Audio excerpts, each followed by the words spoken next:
Intezargunj police station పరిధిలోని Girmajipet, Kashibugga, Warangal bus stand ఏరియాలో వాహనాలు చోరీకి పాల్పడిన దొంగను శుక్రవారం రోజు అరెస్టు చేశారు. శుక్రవారం సాయంత్రం విలేకరుల సమావేశంలో ఏసీపీ బి నందిరామ్ నాయక్ మాట్లాడుతూ, నిందితుడి నుండి 4 ద్విచక్ర వాహనాలు మరియు ఒక ఆటో, వీటి విలువ సుమారు 2 లక్షలు గల వాటిని స్వాధీనం చేసుకున్నట్టు ఏసీపీ తెలిపారు. నిందితుడు షేక్ ఇమ్రాన్ సన్ ఆఫ్ షేక్ బాబు, 34 సంవత్సరాలు, కులం ముస్లిం, కూలి పని చేసుకుంటూ మద్యానికి బానిసై అతని భార్య పిల్లలను వదిలిపెట్టడంతో సంవత్సరం క్రితం వరంగల్లోని కాశీబుగ్గకు వచ్చి జల్సాలకు అలవాటు పడి పనికి వెళ్లడం చేతకాక ఏదైనా దొంగతనాలు చేసి డబ్బు సంపాదించుకొని జల్సాలకు వాడుకోవడం ఆనవాయితీగా ఎంచుకున్నాడు. ఈ ఘటనలో నిందితుడిని చాకచక్యంగా అరెస్టు చేయడంలో ప్రతిభ కనపరిచిన Intezarganj inspector M Shivakumar, SI B Venkanna, head constable Ravinder Reddy, Bhikshapathi, crime constables Shivakumar, Upender, Rajashekar, వీరిని ఏసీపీ బి నందిరామ్ నాయక్ అభినందించారు. వారికి రివార్డ్స్ అందజేశారు. ఇంతజార్గంజ్ పోలీస్ స్టేషన్ లిమిట్స్లో గత కొంతకాలం నుండి బైక్స్, ఆటోస్ థెఫ్ట్ అవుతున్నాయి.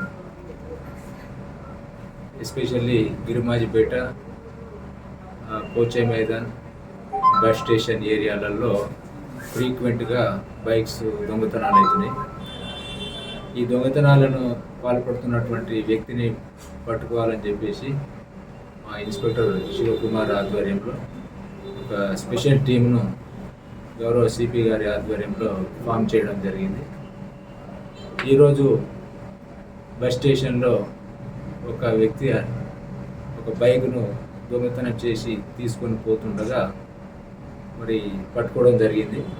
అతన్ని విచారించగా అతని పేరు ఎస్కే ఇమ్రాన్, ములుగు జిల్లా ఏటునాగారం వంగపేట మండల్ మల్లూరు గ్రామంగా చెప్పి ఇతను గత కొద్ది కాలం నుండి తన భార్య వదిలిపెట్టడంతో తను తాగుడుకు బానిసై మరి సులువుగా డబ్బులు సంపాదించాలనేటువంటి ఉద్దేశంతో గత కొద్ది కాలంగా వరంగల్ నగరంలో వాహనాల దొంగతనం చేస్తున్నాడు. ఇతని వద్ద నుండి ఒక ఆటోను, 4 బైకులను ఈరోజు రికవర్ చేయడం జరిగింది. ఇతని యొక్క మోడస్ ఆపరెండి ఎట్లా అంటే పట్టణంలో, నగరంలో దొంగతనం చేయడము, బైకులను రైల్వే స్టేషన్, బస్ స్టేషన్ స్టాండ్లో పెట్టడము, వీలును బట్టి తీసుకొని పోయి అమ్ముకోవడం జరుగుతూ ఉంటుంది. సో ఈరోజు అతన్ని మా ఇన్స్పెక్టర్ గారి ఆధ్వర్యంలో చాకచక్యంగా పట్టుకొని అరెస్ట్ చేయడం జరిగింది. వారి వద్ద నుంచి 4 బైక్స్, ఒక ఆటోని రికవర్ చేసి ఈరోజు రిమాండ్కి పంపిస్తున్నాం.